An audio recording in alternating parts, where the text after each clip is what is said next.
Summer in the Idaho Panhandle began with urgency. The temperature reached 104 degrees. Conditions turned dangerous.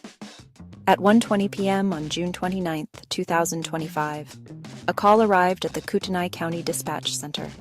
Smoke appeared in the Canfield Mountain natural area, a rugged stretch of ponderosa pine and thick undergrowth east of Coeur d'Alene. Hikers and bikers often visit these trails. The incident took the name Nettleton Gulch Fire. First responders train for these calls with discipline. Crews handled similar situations many times.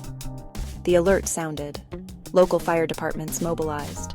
They focused on containment lines, water sources, and the heat. Engines climbed winding access roads.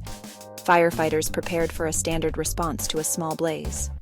Initial reports described a fire under an acre. Quick action could stop it from growing. The crew put on their gear with practiced focus. They studied the steep slopes, dry fuel, and shifting winds. Their attention stayed on the mission. The team advanced toward a challenge they understood, a natural force they knew how to fight. The fire threatened as a force of nature, destructive and relentless. The first units arrived and unloaded hoses and tools. The air filled with the smell of burning pine and dry earth. Smoke climbed into the blue sky, marking the task ahead. Team leaders assessed the scene, gave orders, and coordinated the attack. They cut a break in the vegetation to stop the fire's advance. Every move followed a plan. Each step fit a practiced strategy. The sun glared overhead. Exhaustion set in before the main effort. This work defined their calling. They accepted risk every day. The smoke column signaled more than a wildfire. It drew attention. Someone set the fire with care, using accelerant as bait. Firefighters moved into ravines and slopes around Nettleton Gulch, entering a pre-planned kill zone. The attackers targeted the firefighters. Flames acted as the lure. A hidden observer watched from high ground, concealed among rocks and trees, waiting for a moment of vulnerability. The true threat surrounded the firefighters, silent and hidden within the forest. The shift from battling flames to facing gunfire happened in an instant. At 2 o'clock in the afternoon, the familiar rhythm of wildfire suppression filled the air. Pulaskis struck roots, pumps thundered, and the crew boss called out orders. A sharp, high-velocity crack split the soundscape. The echo bounced through the gulch. Another crack followed. For a moment, some thought a rock had burst from the heat, a common event during wildfires. The third crack brought a metallic thud, then a sickening impact. A firefighter collapsed. Another followed. Confusion vanished. A deliberate attack unfolded. Gunfire targeted the crew. Radio channels erupted. Calm, controlled language gave way to urgent cries for help. "We're taking fire! Shots fired!" a voice screamed. "Firefighter down! We need medics now!" Another voice, heavy with realization, spoke. "This is a setup. The fire is a setup." The attack followed a plan. Shooters worked together. Gunfire rained from high ground. Shooters held the advantage, targeting crews below. Firefighters in yellow Nomex shirts stood out against the blackened earth and green trees. Crews stopped all firefighting. The mission changed to survival. Hoses and tools lay abandoned on the ground. Firefighters dove for cover behind engines, ditches, and tree trunks. The Nettleton Gulch fire advanced unchecked. Flames spread through the brush. The immediate threat came from hidden shooters who controlled the high ground. Every rustle and snap in the forest signaled possible danger. The fire line's order collapsed into terror. Firefighters found themselves pinned in a steep open canyon with little protection. Axes and shovels offered no defense against rifles. Training prepared them to face fire, not gunmen. Now they hid and scanned for threats. Emergency radio traffic described the horror in real time. Crews remained isolated and exposed. Casualties mounted. Rescuing the wounded required crossing open ground under fire. The ambush trapped the firefighters inside the forest. Canfield Mountain rises with harsh, unyielding slopes. Steep ridges, deep ravines, and tangled brush create a maze of obstacles.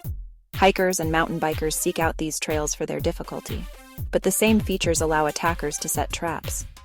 Attackers select their positions with careful calculation. They occupy the heights above Nettleton Gulch, commanding the natural amphitheater below. Hidden in the trees, they watch the access roads and open staging areas where firefighters must gather. Ponderosa pine and Douglas fir forests, thick with undergrowth, shield their movements. Attackers observe every approach while remaining unseen. First responders face the same terrain as a hostile force. Slopes with gradients over 40% slow every advance and drain energy. Each step uphill toward a possible shooter demands total effort. Retreating downhill means risking a fall on loose rock and soil. Dense brush blocks vision, forcing responders to search for threats in every direction. Trails and fire breaks funnel movement, exposing responders to pre-sighted gunfire. The mountain amplifies every danger. Fire complicates every decision and blocks escape routes. Thick smoke fills the air, blinding and choking everyone in its path. Smoke sometimes hides pinned down firefighters, but it shifts without warning. Wind clears smoke in an instant or fills a ravine with a blinding cloud, leaving responders disoriented or exposed. Heat radiates from the sun and the burning ground, sapping strength. Tactical gear traps heat, turning every movement into a struggle. Hot ground and wind-driven embers ignite new fires, spreading chaos. Steep slopes, thick vegetation, and active fire erase the value of standard tactics. Law enforcement officers face the same punishing conditions as the firefighters. Advancing on an unseen enemy in exposed terrain demands constant vigilance. Searching in a smoky forest with visibility reduced to a few feet tests every skill. Attackers use the landscape as a weapon. Canfield Mountain's terrain traps first responders below, while gunmen fire from hidden positions above. As the Nettleton Gulch fire continued, responders shifted their focus away from the flames. The fire began as a small, contained incident, less than an acre in size. Crews arrived with clear strategies and the right equipment. The ambush forced a sudden halt to their efforts. Firefighters left their hoses and gear behind as they sought cover and safety.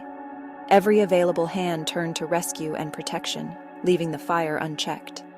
The fire faded into the background as responders faced a new threat. Flames moved forward, taking advantage of the absence of suppression. Dry underbrush and rising afternoon winds fueled the fires spread up the canyon. The sound of burning wood mixed with distant gunfire, creating a tense atmosphere. Flames crept across the forest floor and reached into the lower pine branches. Smoke thickened and darkened, marking the fire's growing strength. Flames advanced while responders focused on the threat from the shooters. The fire moved closer to homes, creating a new hazard for the area. Officials recognized the growing danger and felt mounting frustration. Unchecked, a small fire on a hot, windy day can transform into a major blaze. Commanders watched from a distance, aware of the risks. They saw the possibility of the fire escaping containment and threatening homes at the base of the foothills. Firefighters waited, unable to intervene. Law enforcement held positions, preventing further movement into danger. Responders tasked with protecting the area now faced threats that kept them from their duties. The fire advanced without resistance. Leaders faced a complex and urgent problem. The ambush caused injuries and set the stage for a larger disaster. Delays in neutralizing the threat allowed the fire to expand. Responders faced two urgent timelines: saving the wounded and containing the wildfire. The attackers created a crisis with multiple fronts. Firefighters could not reach the flames, and the community faced a growing threat. Law enforcement arrived and immediately faced the same danger as the firefighters. Their presence increased the number of people exposed to gunfire. Kootenai County Sheriff's deputies responded first, driving into the forest and entering the ambush zone. High-powered rifle fire struck their patrol vehicles. Deputies left their cars and scrambled for cover among the trees. The rescue effort shifted into a drawn-out firefight in the woods. Officers found themselves on exposed low ground. The shooters held the upper slopes, hidden and protected by the terrain. Officers searched the dense forest, unable to spot the source of the gunfire. Gunshots echoed from several directions. Officers ducked and confusion spread through the ranks. Emergency vehicles poured into the area. Agencies from across the region joined the response. The FBI, ATF, and Department of Homeland Security sent teams and equipment to the scene. Tactical teams and special agents from the Pacific Northwest converged on Coeur d'Alene. The ATF brought in its national response team, including fire investigators and agents skilled in ballistics and explosives. Deploying these resources onto the mountain presented a new challenge. Access roads lay exposed to gunfire. Officers could not advance without risking their lives. Every attempt to move up the mountain triggered more gunfire. Armored vehicles and officers remained pinned at the base. The standoff locked both sides in place. Command posts operated at a distance. Officers on the front line relied on quiet radio communication, careful not to reveal their positions. The shooters waited in silence, hidden among the trees. Each shot came with precision. The shooters targeted movement and blocked any organized advance. Commanders faced difficult decisions. Some evidence suggested a single skilled shooter moving between positions. Other signs pointed to a coordinated team working together. Conflicting reports from the field left the threat unclear. Uncertainty halted any direct assault. Assaulting a fortified position carries extreme risk. Assaulting several unknown positions across a wide, wooded mountain would almost guarantee disaster. Commanders shifted focus to containment and casualty prevention. Officers established a perimeter around Canfield Mountain. The attackers remained inside the cordon. Police surrounded the mountain while the shooters controlled the high ground and set the terms of the fight. The afternoon passed with no progress. Officers and shooters remained locked in a tense stalemate on the slopes of Nettleton Gulch. In a crisis like this, control of the sky provides a decisive edge. Helicopters deliver aerial surveillance, insert tactical teams, and extract casualties. Drones reveal heat signatures and movement invisible to ground teams. On Canfield Mountain, responders lost access to the sky. Active gunfire created the first and most immediate obstacle. 3 Life Flight Network medical helicopters arrived, intent on landing and evacuating wounded firefighters. Gunfire targeted the helicopters as they approached. Pilots broke off, circled at a safe distance, and could not complete their mission. Shooters imposed air denial over the hot zone. The environment also blocked aerial operations. Smoke from the Nettleton Gulch fire formed a thick, blinding shroud. Smoke filled canyons and drifted across ridges, creating hazards for low-flying aircraft. Drones lost effectiveness as smoke blocked thermal and optical cameras used to search for shooters. Aerial assets could not see the ground. Attackers used the fire to mask their positions from above and from the ground. This tactic added another layer to a precisely executed ambush. The Federal Aviation Administration established a no-fly zone over the area for public safety. This measure kept news helicopters and civilian aircraft away and confirmed law enforcement's lack of air assets over the battlefield.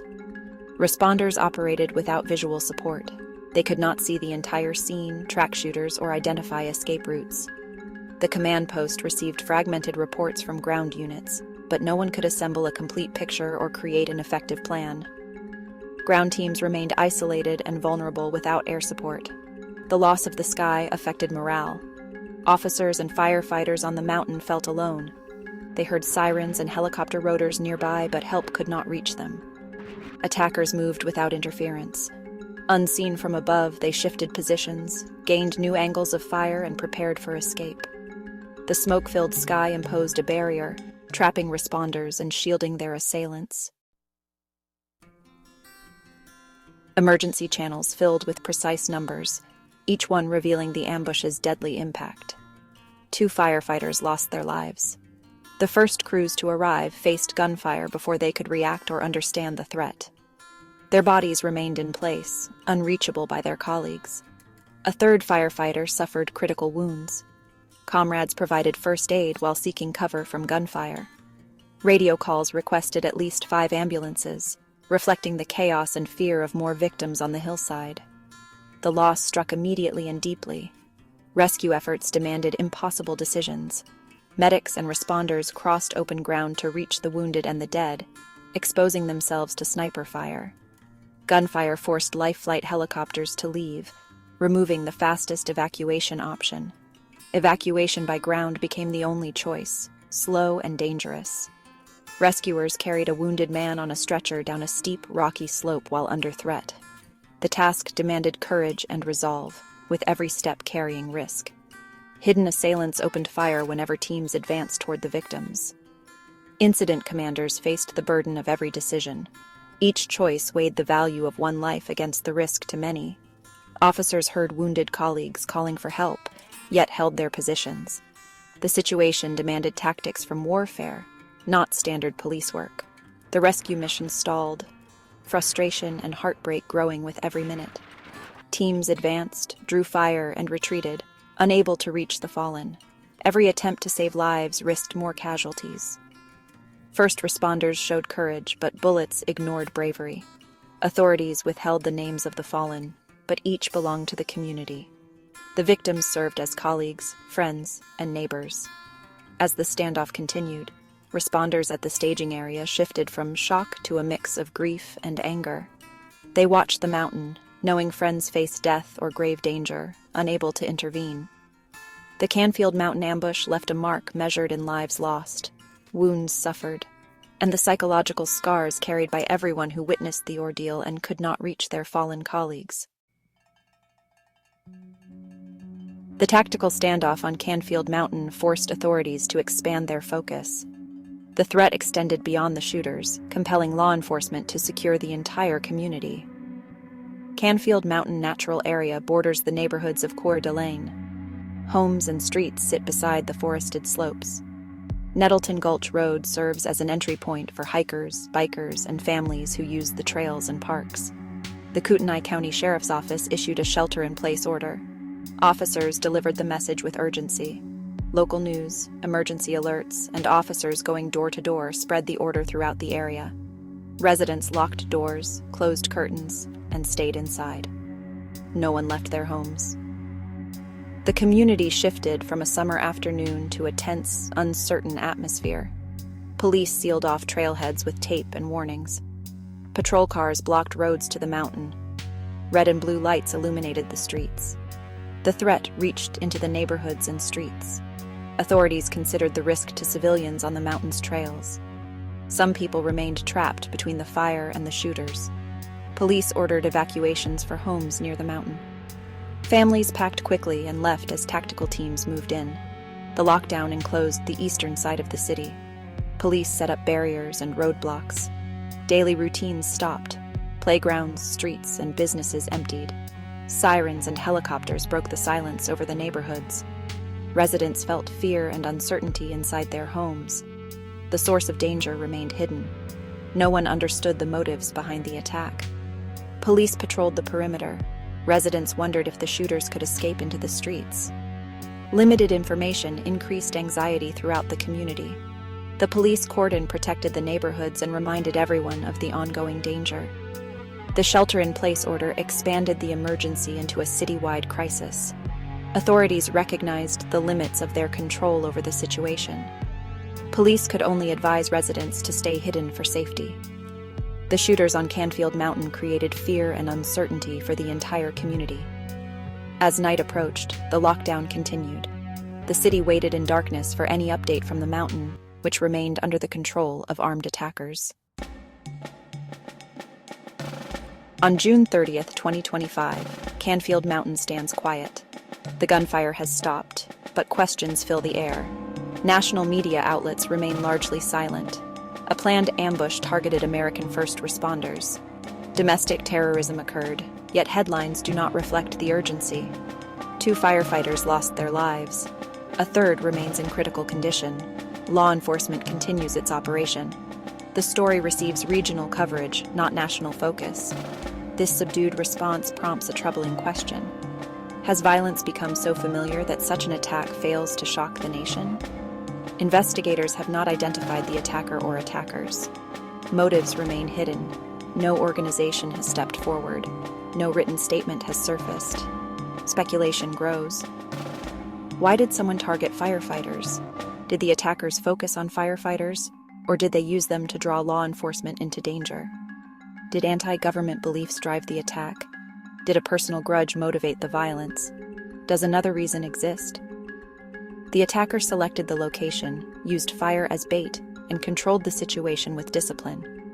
The operation required planning and skill. The attackers moved weapons and supplies into a popular recreation area without detection. Investigators have not determined the number of shooters. This detail slows progress. Witnesses described gunfire from several directions. Many believe a team carried out the attack. The mountain's acoustics can mislead. A single mobile shooter could create the impression of multiple attackers. Did one skilled individual act alone, or did a group coordinate the assault? The answer shapes the threat's scope. Does a team remain at large, or has a single person disappeared into the population? The attacker's silence unsettles the community. The operation followed a strict plan. The attackers executed each step with precision. The attack left no message. The event demands attention. The facts provide no explanations. Coeur d'Alene mourns. The nation looks elsewhere.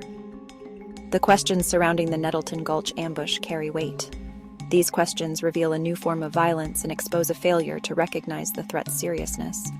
The fire on Canfield Mountain has ended. The search for answers begins.